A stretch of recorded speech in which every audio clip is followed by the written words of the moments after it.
며느리의 론칭 쇼케이스 무대 조명이 켜지던 밤, 저는 가마의 불을 끄고 서울로 올라갔습니다. 그들이 제 비색유를 훔쳤다는 증거는 이미 제 주머니 속에 있었죠. 저는 한상칠. 올해 71입니다. 전남 강진에서 태어나 이곳에서 50년 넘게 그릇을 구웠어요. 제 손은 흙으로 검고 옷은 언제나 제 냄새가 배어 있죠. 아내가 떠난 뒤 저는 가마와 함께 살았습니다. 장작 타는 소리가 아내의 숨소리처럼 들렸거든요. 그날 아침이었어요. 손자 하온이가 작업실로 뛰어들어왔습니다. 5살 꼬마의 손에는 제가 구운 작은 종지가 들려 있었죠. 할아버지 이거요.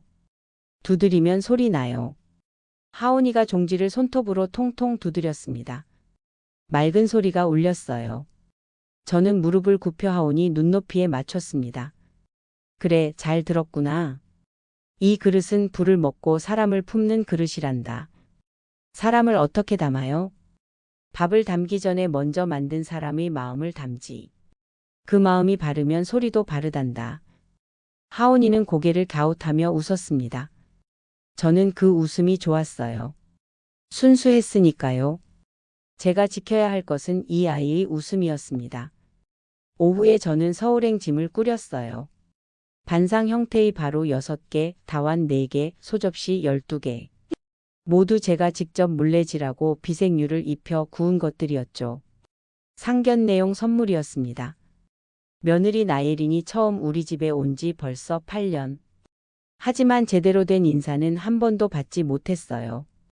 저는 작은 상자 하나를 더 챙겼습니다. 안에는 비색유를 시험한 타일 조각들이 들어 있었어요. 각각 다른 온도, 다른 재료 비율로 구운 시편이었죠. 이건 보관용이 아니었습니다. 확인용이었어요. 서울에 도착한 건 저녁 때였습니다. 아들 준서가 현관에서 저를 맞았어요. 아버지 오셨어요. 무거우셨죠? 괜찮다. 내 어미가 나를 이렇게도 못 키웠는데. 준서는 어색하게 웃었습니다. 42의 나이에도 여전히 우유부단한 표정이었죠. 며느리 예린이 거실에서 나왔어요. 하이힐 소리가 날카로웠습니다. 아버님 어서 오세요. 근데 이 상자들이요. 그릇이다. 내게 주려고 가져왔지. 아이고 감사한데요. 근데 흙 냄새가 좀 나요. 그을음 냄새도 집에 배고요. 베란다에 잠깐 둘게요. 예린이 상자들을 들어 베란다 쪽으로 밀어냈습니다. 저는 아무 말 하지 않았어요. 화를 내려면 때가 있는 법이니까요. 거실 TV가 켜져 있었습니다. 화면에는 예린의 얼굴이 크게 나왔죠. 럭셔리 리빙 브랜드 실리스 리빙 다음 주 론칭 쇼케이스 개최. 자막이 흘러갔습니다. 그리고 한 줄이 더 떴어요. 전남 비색유 전수 장인과 협업. 제 심장이 쿵 내려앉았습니다. 비색유. 제가 평생 지켜온 그 이름을 저들이 함부로 쓰고 있었어요. 저는 찻잔을 들어 한 모금 마셨습니다. 손이 떨리지 않도록 힘을 주었죠. 준서야. 네, 아버지. 내일 아침 일찍 갈 데가 있다. 같이 가자. 어디요? 가마에서 배운 게 있으면 불 앞에서 써먹어야지. 준서는 무슨 말인지 모르겠다는 표정이었습니다. 예린은 전화기만 들여다보고 있었고요. 저는 그날 밤 잠들지 못했어요. 창밖으로 서울의 불빛이 보였습니다. 차가운 불빛이었죠. 제 가마의 불은 뜨겁고 살아있는데 이 도시의 불은 죽어 있었어요. 저는 주머니에서 작은 공책을 꺼냈습니다. 가마 온도 곡선과 유약 배합 비율이 빼곡히 적혀 있었죠. 50년의 기록이었어요. 이건 절대 남에게 보여줄 수 없는 것이었습니다. 저는 공책을 다시 깊숙이 넣었어요. 싸움은 이미 시작됐으니까요. 아침 식사 자리는 조용했습니다. 저는 된장찌개를 떠먹으며 며느리 예린을 관찰했어요. 예린은 샐러드만 포크로 찍어 먹고 있었죠. 손자 하온이가 물었습니다. 할아버지 오늘 뭐해요? 할아버지가 만든 그릇 구경시켜 줄까? 예린이 끼어들었습니다. 아버님, 하온이는 유치원 가야 해요. 오늘 체험학습 있거든요. 그래? 그럼 다음에 보자꾸나. 하온이가 나간 뒤였어요. 저는 베란다로 갔습니다. 어젯밤 치워둔 상자들을 열었죠. 그릇들은 무사했어요. 하나씩 꺼내 햇빛에 비춰봤습니다. 비색류의 은은한 청록빛이 살아 숨 쉬고 있었어요. 예린이 다가왔습니다. 아버님 이거요. 솔직히 말씀드리면 좀 촌스러워요. 촌스럽다? 네. 요즘 트렌드가 미니멀인데 이건 너무 투박하잖아요. 색도 애매하고요. 저는 그릇을 도로 상자에 넣었습니다. 화가 났지만 참았어요. 그때 예린이 작은 상자를 집어 들었습니다. 시편이 든 상자였죠. 이건 뭐예요? 시험편이다. 유약 테스트한 거지. 와, 이거 신기하다. 색깔이 다 다르네요. 저 연구용으로 잠깐 봐도 돼요? 연구? 네. 제가 도자 브랜드 준비 중이거든요. 참고만 할게요. 예리는 제 대답도 듣지 않고 상자를 들고 안방으로 들어갔습니다. 저는 그 뒷모습을 지켜봤어요. 가슴이 철렁했죠. 시편에는 제 비율이 고스란히 드러나 있었으니까요. 준서가 출근 준비를 하고 있었습니다. 저는 부엌으로 가서 설거지를 했어요. 창밖으로 아파트 단지가 보였습니다. 똑같은 건물들이 줄지어 서 있었죠. 저는 물을 틀어놓고 귀를 기울였어요. 안방에서 예린의 목소리가 들렸습니다. 응, 나 지금 시편 받았어. 응. 이거면 배합 비율 역분석 가능하지? 좋아. 투자 설명회 전까지 샘플 제작 끝내. 저는 수도를 잠갔습니다. 심장이 빠르게 뛰었어요. 역분석, 투자 설명회. 이 단어들이 제 머릿속에서 맴돌았죠. 그날 오후 저는 아들에게 말했습니다. 준서야, 내 마누라 요즘 뭐하니? 브랜드 론칭 준비요. 리빙 제품 만든대요. 도자기도? 네, 아버지. 근데 왜요? 그냥 궁금해서. 저는 더 묻지 않았어요. 아들의 눈빛이 흔들리고 있었으니까요. 준서는 알고 있었습니다. 예린이 뭔가 잘못하고 있다는 걸요. 하지만 입을 열지 못했죠. 대출이 있었고 생활비가 빠듯했으니까요. 저녁 때였습니다. 예린이 노트북을 들고 거실로 나왔어요. 아버님, 제 프레젠테이션 자료 좀 봐주실래요? 투자자들한테 보여줄 건데. 화면에는 그릇 사진들이 있었습니다. 비색류와 비슷한 색이었지만 뭔가 달랐어요. 광택이 너무 강했죠. 제 유약은 은은하게 빛을 머금는데 저건 번쩍거렸습니다. 이거 누가 만들었니? 협력 공방이요. 제가 레시피 줬어요. 레시피를 어디서 구했는데? 연구했죠. 여러 자료 찾아보고요. 거짓말이었습니다. 예린의 눈이 제 눈을 피했어요. 저는 노트북을 덮었습니다. 이건 가짜다. 네. 이 유약은 비색류가 아니야. 겉만 비슷하게 만든 거지. 예린의 얼굴이 굳었습니다. 아버님 너무하시네요. 제가 얼마나 공들였는데. 공들인 게 문제가 아니라 훔친 게 문제입니다. 훔쳐요? 증거라도 있으세요? 저는 자리에서 일어났어요. 더 말해봐야 소용없었으니까요. 제 방으로 돌아와 조카 수혁에게 전화를 걸었습니다. 수혁은 서울에서 제품 디자이너로 일하는 조카였죠. 법학도 공부한 영리한 아이였어요. 수혁아, 나다. 삼촌, 무슨 일이세요? 좀 급한 일이 생겼다. 내일 만날 수 있니? 네, 어디서 뵐까요? 강진으로 내려와라.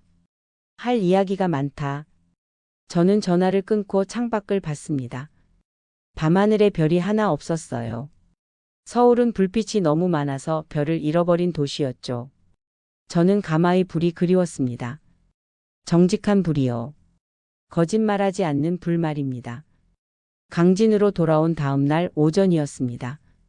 조카 수혁이 작업실로 들어왔어요. 키가 크고 깔끔한 차림의 30대 청년이었죠. 삼촌 왔습니다. 그래, 앉아라. 저는 수혁 앞에 찻잔을 놓고 차를 따랐습니다. 수혁이 잔을 들어 향을 맡았어요. 삼촌 차는 항상 구수해요. 그릇이 좋아서 그렇지. 자, 이거 봐라. 저는 서울에서 가져온 예린의 프레젠테이션 사진들을 펼쳤습니다. 수혁이 사진을 유심히 들여다봤어요. 이게 뭔데요? 내 형수가 만든다는 도자기야. 비색유라고 우기고 있지. 삼촌 비색유랑 다른데요? 당연히 다르지. 가짜니까. 수혁은 한동안 말이 없었습니다. 그러더니 물었어요. 삼촌 비색유 레시피 어디 기록해 두셨어요? 내 공책에. 특허나 상표는요? 그런 거 안 했어. 필요 없다고 생각했지. 수혁이 한숨을 쉬었습니다. 삼촌 지금이라도 늦지 않았어요. 영업비밀로 보호받을 수 있습니다. 그리고 상표 출원도 해야 해요. 상표? 네. 한상칠가라는 이름으로 비색유를 상표 등록하는 겁니다. 그럼 형수가 함부로 못 써요. 저는 고개를 끄덕였습니다. 수혁이 노트북을 꺼내 뭔가 타이핑하기 시작했어요. 일단 상표 선출원부터 하겠습니다. 비색유 명칭은 보조상표로 같이 넣고요. 그 다음 실용신안도 검토해 봐야 해요. 실용신안? 유약 제조 방법이요. 완전히 공개는 못하지만 핵심만 보호받을 수 있어요. 수혁의 손이 빠르게 움직였습니다. 저는 옆에서 지켜봤죠. 젊은 사람들은 이런 일에 능했어요. 삼촌 비색유 핵심이 뭐예요? 간단하게 말씀해 주세요. 저는 잠시 생각했습니다. 회토하고 목재재를 섞는 비율이 첫 번째입니다. 여기에 담금회화를 더하죠. 그게 색을 결정해요. 온도는요? 환원 소성으로 1250도까지 올렸다가 980도로 재가열합니다. 이 과정에서 유약이 숨을 쉬죠. 수혁이 받아 적었어요. 이 정도면 충분합니다. 레시피 전체는 영업비밀로 남기고 특징만 권리화하는 겁니다. 저는 찻잔을 들어 한 모금 마셨어요. 따뜻했습니다. 수혁아, 그런데 이거 법적으로 이길 수 있겠니? 이길 수 있어요. 형수가 삼촌 시편을 몰래 가져갔다는 증거만 있으면 됩니다. 증거라. 저는 그날 밤 예린이 시편을 가져가던 모습을 떠올렸어요. 감시 카메라 같은 건 없었죠. 하지만 다른 방법이 있었습니다. 수혁아, 공예평론가 박소연 편집장 아니? 네, 알죠. 공예지 편집장이시잖아요. 그분한테 연락해봐라. 시평회를 열고 싶다고. 시평회요? 응. 진짜 비색유가 뭔지 보여주는 자리지. 굽는 영상, 소리, 광택, 촉감까지 다 평가하는 거야. 수혁의 눈이 반짝였습니다. 좋은 생각입니다. 공식 석상에서 진위를 가리면 형수가 할 말이 없어요. 저는 일어나 가마로 향했어요. 가마 앞에 장작이 쌓여 있었습니다. 저는 장작을 하나 집어들었죠. 나무의 결이 손에 느껴졌어요. 수혁아, 불은 거짓말을 안 한단다. 네. 가짜는 불 앞에서 들통나.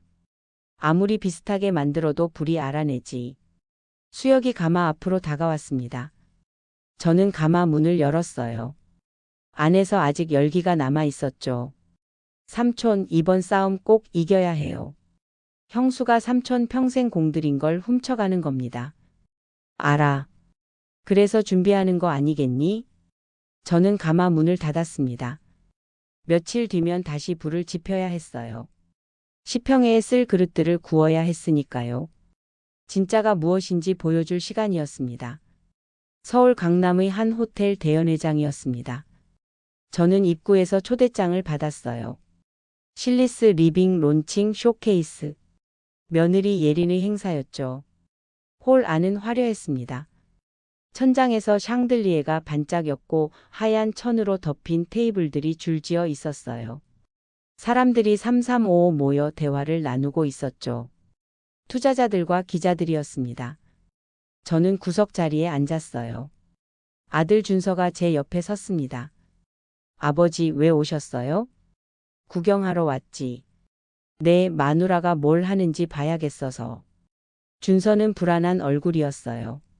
조명이 어두워졌습니다. 무대에 스포트라이트가 켜졌죠. 예린이 등장했습니다.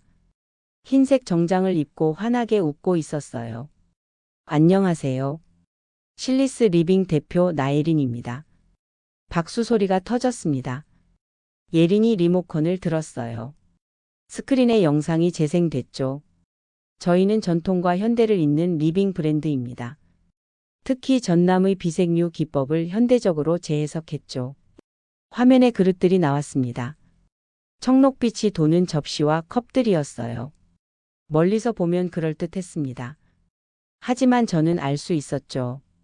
유면이 죽어 있다는 걸요. 이 비색류는 전남 명인에게 직접 전수받았습니다. 명인. 저를 말하는 겁니까? 저는 주먹을 쥐었어요. 전수한 적 없었습니다. 예린이 테이블로 다가갔습니다. 천을 걷어냈어요. 그 아래 그릇들이 놓여 있었죠. 조명이 그릇에 반사되며 번쩍거렸습니다. 이게 저희 시그니처 라인입니다. 친환경 소재의 전통 유약을 입혔어요. 사람들이 와하는 소리를 냈습니다. 기자들이 사진을 찍었어요. 예린의 얼굴에 자신감이 넘쳤죠. 그때였습니다. 한 기자가 손을 들었어요. 대표님, 질문 있습니다. 네, 말씀하세요. 비색류 명칭과 상표가 이미 한상칠가로 출원됐다고 들었는데요. 확인하셨나요? 예린의 표정이 굳었습니다.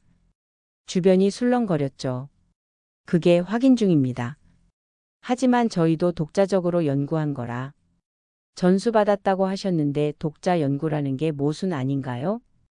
예린이 말을 더듬었습니다. 투자자 몇 명이 고개를 갸웃했어요. 저는 자리에서 일어났습니다. 홀의 문이 열렸습니다. 조카 수혁이 들어왔어요. 손에 노트북을 들고 있었죠. 저는 천천히 무대 쪽으로 걸어갔습니다. 사람들의 시선이 제게 쏠렸어요. 예린이 저를 봤습니다. 얼굴이 새하얘졌죠. 아버님?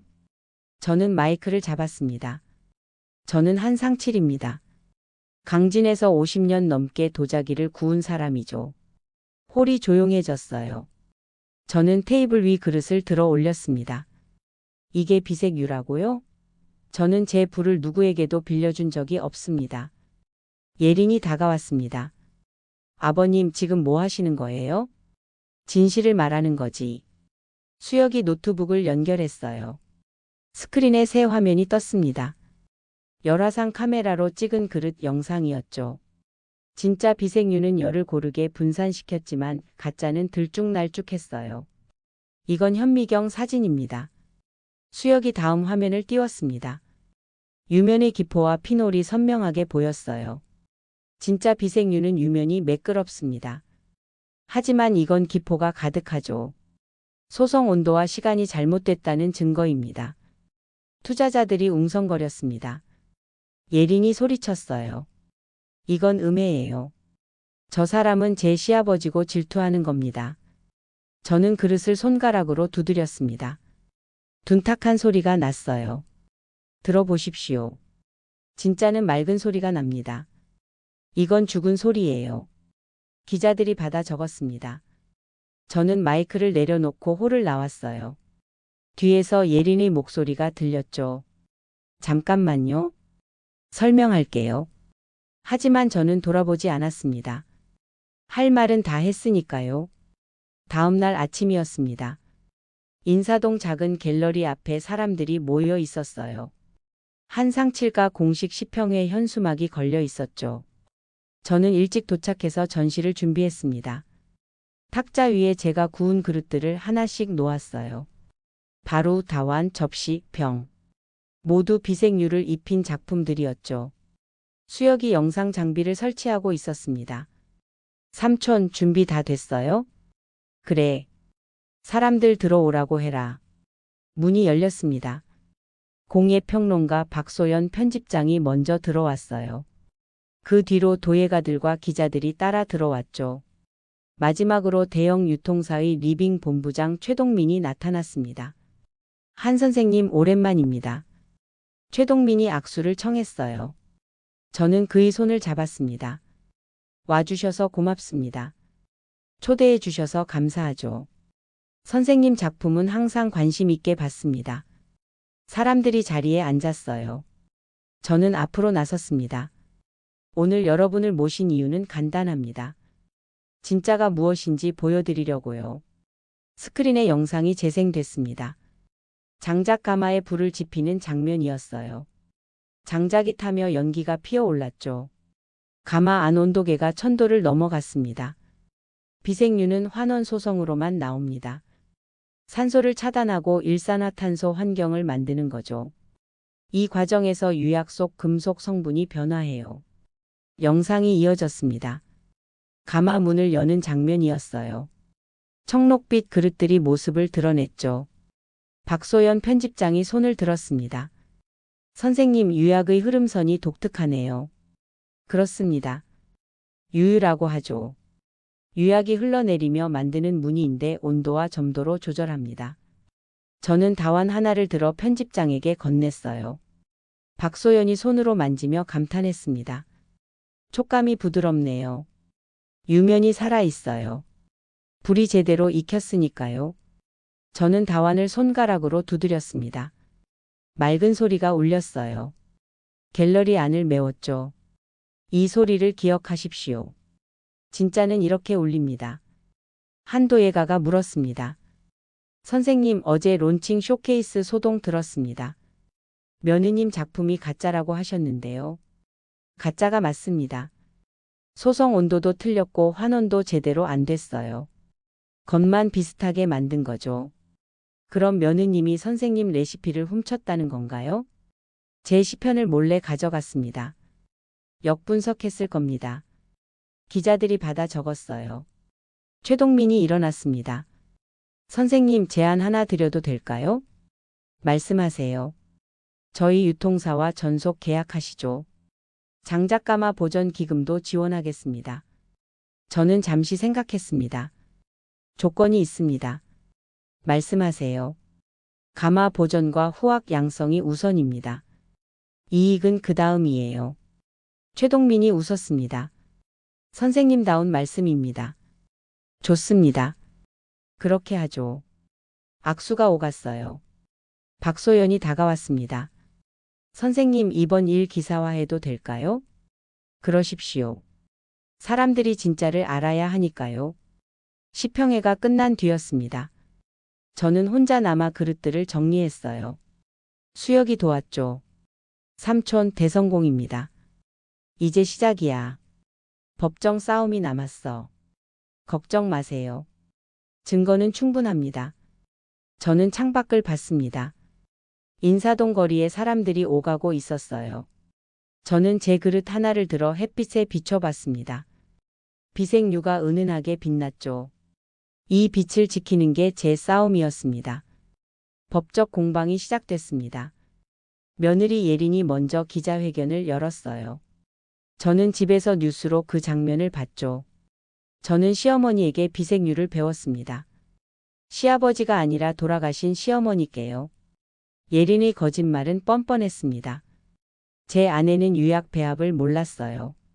가마 일은 제 영역이었으니까요. 시아버지가 질투로 저를 음해하고 있습니다. 며느리가 성공하는 게 싫으신 거예요. 기자들이 질문을 쏟아냈습니다. 예린은 눈물까지 보였죠. 저는 TV를 껐습니다. 수혁이 전화했어요. 삼촌 봤어요? 봤다. 걱정 마세요. 저쪽이 저럴수록 우리한테 유리합니다. 어떻게? 거짓말이 많을수록 구멍이 생겨요. 지금 증거 정리하고 있습니다. 수혁은 며칠 동안 자료를 모았습니다. 예린의 SNS, 쇼룸 CCTV, 시편을 가져간 시간대까지요. 모든 걸 타임라인으로 엮었죠. 일주일 뒤였습니다. 법무법인에서 연락이 왔어요. 변호사 김혜원이었습니다. 선생님, 증거가 탄탄합니다. 영업비밀 침해로 고소하면 이깁니다. 얼마나 걸립니까? 재판은 시간이 걸리지만 가처분 신청은 빨라요. 한 달 안에 결과 나올 겁니다. 저는 고개를 끄덕였어요. 가처분.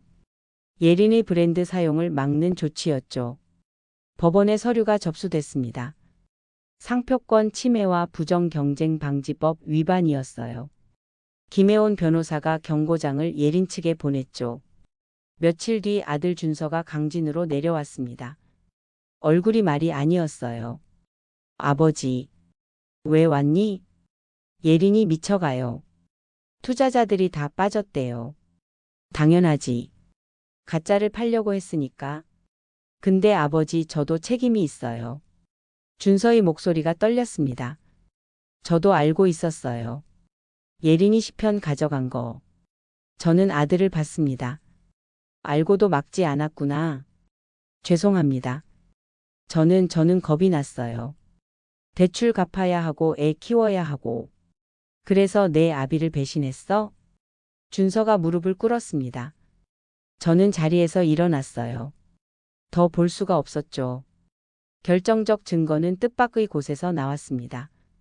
예린이 촬영한 영상이었어요. 시편을 분석하며 레시피를 역산하는 장면을 찍어뒀던 겁니다. 수혁이 그 영상을 입수했죠. 삼촌, 이거 보세요. 예린이 직접 찍은 거예요. 화면에는 예린이 시편을 현미경으로 보며 수첩에 뭔가 적는 모습이 나왔습니다. 그런데 웃긴 건 비율이 틀렸다는 거예요. 저 비율로 하면 절대 비색유가 안 나옵니다. 알아요. 형수가 역분석을 잘못한 거죠. 그럼 왜 이게 증거가 돼? 영업비밀을 훔치려 했다는 의도의 증거입니다. 결과가 틀렸든 맞든 상관없어요. 저는 웃음이 나왔습니다. 예린은 스스로 덫에 걸렸던 거예요. 변호사가 이 영상을 법원에 제출했습니다. 예린 측 변호사가 반박했지만 소용없었어요. 증거는 명확했으니까요. 법정 날이었습니다. 저는 증인석에 섰어요. 판사가 물었습니다. 피고인이 원고의 시편을 가져갔다는 게 확실합니까? 확실합니다. 제 눈앞에서 가져갔어요. 그때 동의했습니까? 아닙니다. 연구용으로 본다고 했을 뿐 가져가도 된다는 말은 안 했죠. 예린의 변호사가 끼어들었습니다. 원고는 며느리를 미워해서 거짓 증언하는 겁니다. 저는 그를 똑바로 봤어요. 저는 거짓말할 필요가 없습니다. 진실만으로 충분하니까요. 법정이 조용해졌습니다. 판사가 서류를 넘기며 말했어요.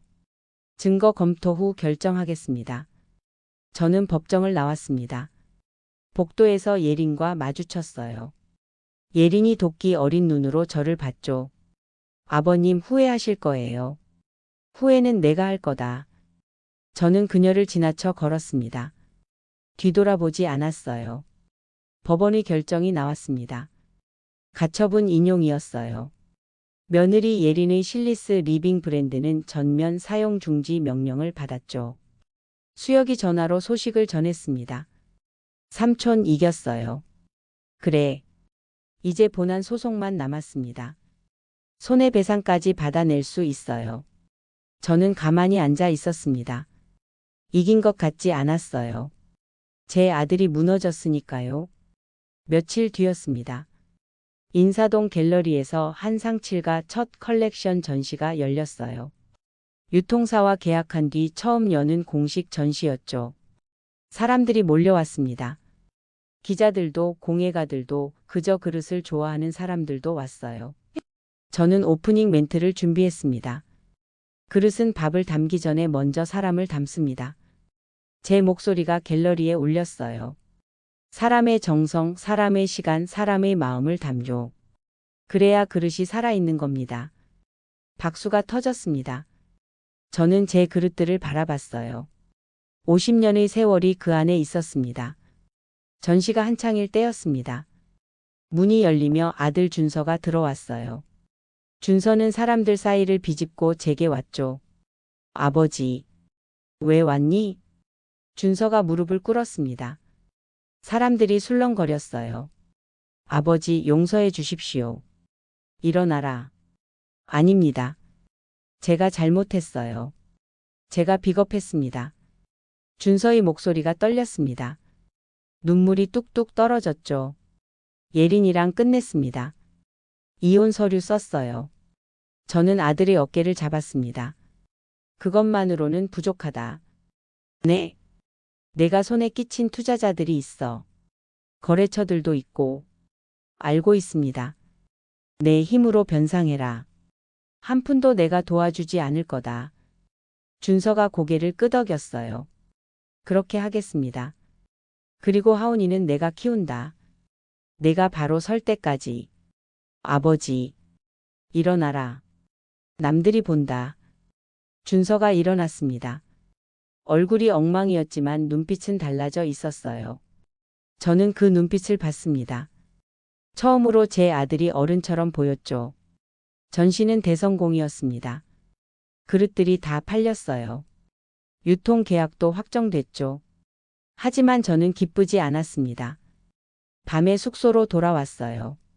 수혁이 맥주를 따라줬습니다. 삼촌 축하드립니다. 고맙다. 이제 형수 때문에 골치 아플 일 없겠네요. 저는 맥주를 마셨습니다. 쓰디쓴 맛이었어요. 수혁아. 네. 이긴 것 같지가 않구나. 왜요? 내 아들을 잃었잖아. 수혁은 아무 말 하지 않았습니다.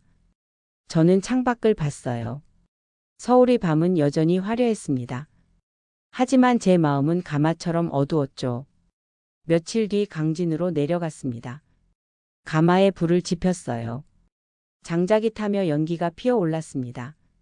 저는 불을 바라보며 생각했어요. 불은 늘 흔들립니다. 바람의 습기에 장작의 상태에. 하지만 가마는 흔들리지 않아요. 가마는 그 모든 흔들림을 견디고 결국 제대로 된 그릇을 만들어내죠. 제 인생도 그랬습니다. 흔들렸지만 결국 제자리를 지켰어요. 이제 제 이름도 제 그릇도 그 불을 지나 더 단단해졌습니다. 1년이 흘렀습니다. 강진의 가마학교가 문을 열었어요. 제 작업실 옆 빈 땅에 지은 작은 건물이었죠. 첫 수업 날이었습니다. 10명의 학생이 왔어요. 젊은이들도 있고 나이 든 사람들도 있었습니다. 환영합니다. 여기서는 장작 나르는 것부터 배웁니다. 저는 학생들을 장작 더미로 데려갔어요. 이 나무를 만져보세요. 참나무입니다. 단단하고 불이 오래 가죠. 학생들이 나무를 만졌습니다. 한 여학생이 물었어요. 선생님, 왜 장작부터 배워요? 그릇은 불로 만듭니다. 불을 알려면 불을 먹이는 나무부터 알아야죠. 수업은 그렇게 시작됐습니다. 장작 나르기, 흙 개기, 물레질, 유약 배합. 모든 과정을 차근차근 가르쳤어요. 가장 중요한 건 불 보기였습니다. 가마 안을 보세요. 불꽃 색깔이 보이죠? 학생들이 가마 문틈으로 들여다봤습니다. 지금은 주황색입니다. 아직 온도가 낮아요. 1200도가 넘으면 하얀빛이 되죠. 그걸 어떻게 아세요? 50년 보면 알게 됩니다. 저는 웃었어요. 학생들도 따라 웃었죠. 수업이 없는 날이었습니다. 저는 아이들이 만든 그릇을 검사하고 있었어요. 하나씩 두드리며 소리를 들었죠. 댕그랑. 맑은 소리. 이건 합격이다. 똑. 둔탁한 소리. 이건 다시 구워야겠구나. 손자 하온이가 옆에서 지켜봤습니다. 이제 6살이 된 하온이는 가마를 무서워하지 않았어요. 할아버지, 저도 그릇 만들 수 있어요? 물론이지. 크면 가르쳐 줄게. 엄마는요? 저는 잠시 말을 멈췄습니다. 예리는 서울로 떠났어요. 이혼 후 연락이 끊겼죠. 엄마는 엄마 길을 가는 거란다. 아빠는요? 아빠는 지금 열심히 일하고 있어. 준서는 정말 열심히 일하고 있었습니다. 투자자들에게 빚을 갚기 위해 2군데 일을 뛰고 있었죠. 주말에만 강진에 내려왔어요. 어느 가을 저녁이었습니다. 준서가 작업실로 들어왔어요. 손에 도시락을 들고 있었죠. 아버지, 밥 먹었어요? 아직. 제가 했어요. 주방 보조 알바하면서 배웠습니다. 준서가 도시락을 열었습니다. 따끈한 밥과 반찬이 담겨 있었어요. 김치찌개 냄새가 났죠. 아버지, 제 밥 한 그릇 받아주십시오. 준서의 목소리가 떨렸습니다. 저는 그릇을 봤어요. 스테인리스 그릇이 아니라 도자기 그릇이었습니다. 준서가 직접 만든 건 아니었지만 정성껏 담아왔더군요. 저는 그릇을 들어 두드렸습니다. 맑은 소리가 났어요. 소리가 바르구나. 네. 이제 불을 볼 자격이 생겼어. 준서의 눈에 눈물이 고였습니다. 저는 밥을 한 숟가락 떴어요. 따뜻했습니다. 같이 먹자. 네, 아버지. 우리는 마주 앉아 밥을 먹었습니다. 말은 없었지만 괜찮았어요. 밥 한 그릇이면 충분했으니까요. 며칠 뒤였습니다. 준서가 가마학교에 등록했어요. 아버지, 저도 배우고 싶습니다. 힘들 텐데. 괜찮아요. 주말마다 올게요. 준서는 다른 학생들과 함께 장작을 날랐습니다. 땀을 뻘뻘 흘리며 일했죠. 흙을 개고 물레를 돌렸어요. 서툴렀지만 포기하지 않았습니다. 어느 날 준서가 만든 첫 그릇이 나왔습니다. 작은 밥그릇이었어요. 삐뚤고 두께도 고르지 않았죠. 하지만 저는 그 그릇을 소중히 들었습니다. 통. 두드렸어요. 소리가 났습니다. 완벽하지는 않았지만 나쁘지 않았어요. 합격이다. 정말요? 응. 이제 유약 배합 가르쳐 줄게. 준서가 환하게 웃었습니다. 저는 그 웃음을 보며 생각했어요. 제가 지킨 건 유약이 아니었습니다. 제 아들이었죠. 겨울이 왔습니다. 가마학교 마당에 눈이 쌓였어요. 학생들은 눈을 치우고 가마에 불을 지폈습니다. 연기가 하얀 하늘로 올라갔죠. 저는 가마 앞에 앉아 불을 봤습니다. 불은 여전히 흔들리고 있었어요. 하지만 가마는 흔들리지 않았습니다. 불은 늘 흔들리지만 가마는 흔들리지 않습니다. 제 이름도 제 그릇도 그 불을 지나 더 단단해졌어요. 손자 하온이가 다가왔습니다. 할아버지, 춥지 않아요? 괜찮단다. 불이 있으니까. 저도 같이 있을래요. 하온이가 제 옆에 앉았습니다. 작은 손이 제 손을 잡았어요. 따뜻했죠. 저는 불을 바라보며 생각했습니다. 제가 평생 구운 건 그릇만이 아니었어요. 사람이었습니다. 제 아들을, 제 손자를, 그리고 이 가마학교의 학생들을 구워내고 있었죠. 불은 모든 걸 시험합니다. 흙도, 유약도, 사람도. 하지만 제대로 구워지면 그 무엇도 깨지지 않아요. 저는 하온이의 손을 꼭 잡았습니다. 가마의 불이 타오르고 있었죠. 그 불빛 속에서 저는 미래를 봤습니다. 제가 없어도 이 불은 꺼지지 않을 거예요. 누군가 계속 지펴나갈 테니까요. 그것으로 충분했습니다.